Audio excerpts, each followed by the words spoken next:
What's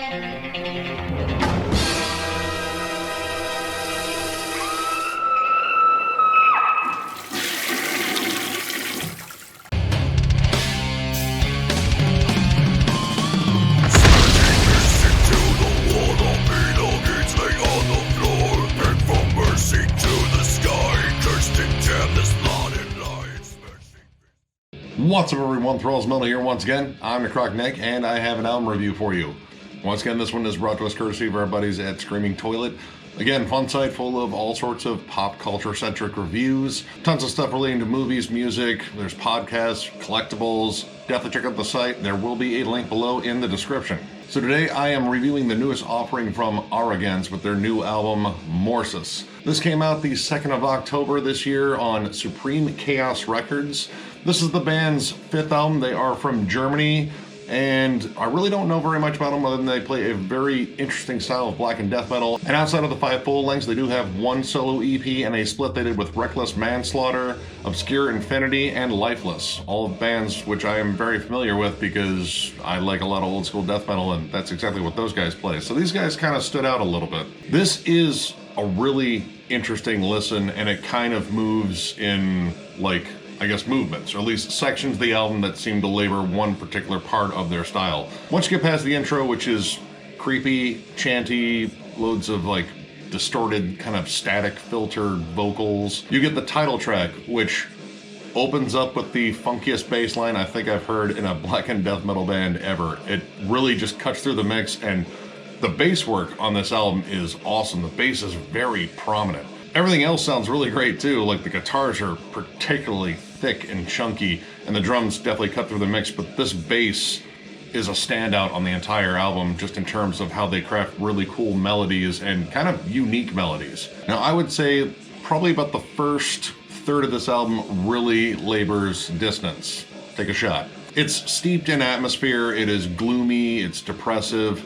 Now, unfortunately, this is where I kind of didn't get into it, which is strange because I generally get into more dissonant atmosphere, but Morsus, Pain and Light really labor dissonance to the point where it doesn't sound as though there are a lot of like catchy riffs in there. It's all about the atmosphere, which is cool. And granted, sometimes the bass really makes up for the lack of like a catchy melody in the guitars, but it really is just an oppressive, ugly sound, which I generally do kind of like, but this was just a bit much just to start off with. And as I listened to it, this album sort of changed its pace a little bit, and actually kind of its style. The vocals are really interesting on here in terms of what all the frontman does. You get anguish groans, growls, screams, some loud bellows here and there. And I guess you could call them clean vocals. They're very low and very gravelly. I want to say Dead Man Galaxy is kind of an interesting one because he kind of sings in a register that screams like Phil Anselmo, but like Phil Anselmo now, like, you know, N minor, his low, gravelly, very damaged voice. This sounds like it's just more for effect. And this is kind of interesting because when you start hearing these cleans a little bit later on, they kind of work in with like almost a sludge metal vibe or like death doom. Musically, if there was one band I could compare these guys to kind of universally in terms of how varied their sound is across this album, it would definitely be a band like Tombs.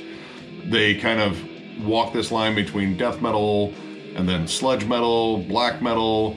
There's even snippets of like what I would almost call black and grind in the opening track, Morsus. But again, Tombs is a band that sort of is all over the place, but has one centralized style. I think that's pretty much a good way to describe this album. One thing that surprised me about this album is overall, when it comes down to the pace of the album, it's not very like centered on blast beats. It's actually more about groove and atmosphere and such. It doesn't really just kind of go full bore all the time. There are definitely moments on here, but in terms of the overall pace, it favors more of a mid-tempo to almost kind of a slow, lumbering groove throughout. Now, where the album kind of shit the gears on me was towards the middle on Inside Suicide and Aurora Arroganz. Both of these songs are notably different. They actually have some really catchy riffs, and this is where the guitar play kind of shifts from just doing a lot of dissonant riffing to like more distinct riffing, more distinct melodies.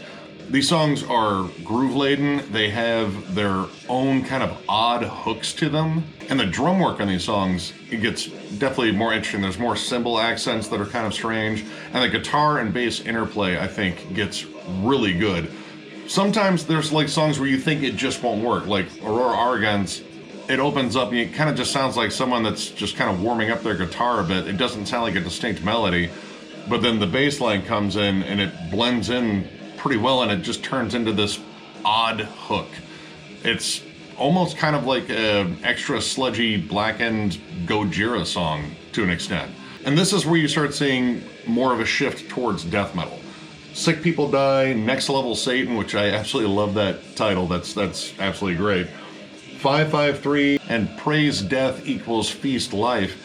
These are all more death metal centric songs. They get way more chuggy. The riffs are more straight up death metal riffs. You get like very Morbid Angel incantation like tremolos. The growls get more prominent. They're more low, just death growls. There's bits of sludge and death doom in there. And these songs really stood out to me. Like the grooves were solid. Like you had real head banging moments on here. You weren't essentially, you know, sifting through all the creepy atmosphere. Granted, it's still there, but this is just riff centric. And man, this is where the guitar tone really shines here. Because when you start hearing these thick, chuggy riffs and these big droning kind of death doomish, post-metalish breakdowns, it just sounds absolutely massive. The main riff of 553 reminds me of Death and Immolation, has a fiercely old school, almost Tampa-ish sound. And then Sick People Die, which is one word and a period, actually kind of has this straight up like jungle rot sort of feel to it, albeit with black metal atmosphere to it. It has like a very stripped down sort of like, let's just go straight ahead and kind of chug our way through this and just give them some riffs. But Praise Death, Feast Life not only shows off a death metal side, there's a little bit of post metal to it in terms of the atmosphere. It's a little bit more experimental, ethereal, there's more empty space. Reminded me a lot of like Neurosis and Cult of Luna. And I like how it sort of ebbed between that style and then just straight up death metal with like just blast beats, tremolo. It's heavier than hell, and this is a real interesting track, as this and the last track are the longest tracks on there, and they're both wildly different. The last track is a real interesting experiment in like tension and release. It starts off with a clean but very somber sort of dirge-like melody, and I like the fact that they did cleans on this song, but the filter they had on the vocals and the layering just kind of made it grating. It's like, you know, they're speaking through a blown speaker that's kind of crackling and hissing, and it kind of takes away from the melody, because I think the melody that's actually carrying it vocally is really good. But I like how it sort of builds tension with this gloomy atmosphere and then sort of moves into a more like heavy, oppressive feel. It even touches a little bit on that blend of black metal and death metal towards the middle of it. But overall, this was a really interesting listen when it came down to the whole thing. And I kind of went more track by track on this one because it kind of worked in movements. Like I said, it shifted from what I thought it was going to be, which was, you know, very dissonant, very atmospheric black and death metal at the start. And then we got these interesting, catchy songs that were kind of neither black metal or death metal, like maybe more black and sludge. I want to say there was even parts in there that reminded me of Crowbar, which is kind of odd, but it really worked for those songs. And then the drastic shift to more of a straight death metal approach, which I think was where they were strongest. At least that's where I really got into guitar work, because it was more of a blend between black and death metal. You still had the big chuggy riffs, but you still had atmospheric moments. It wasn't favoring one side too much. It's a really interesting journey of an album, and I really wasn't sure what to expect, because this is honestly my first exposure to the band. But overall, I'm going to give this 3.5 stars. I really dug this. It kind of lost me at first, and you know, it was just a little bit too much of that atmosphere, but the way it really shifted around in styles made it a very adventurous listen, and I was engaged in different parts in here. Like, I got into different aspects of the album as it went on. It was really cool to hear them do these drastic shifts in style but still sort of retain their overall style, and the production here is absolutely awesome. I love, you know, just how oppressive and dark and heavy this album sounds, and I will definitely be checking out more by these guys because I really dug this. So if you enjoyed this review, give it a thumbs up. If you are new to the channel, subscribe, because we do stuff like this all the time. We will catch you later.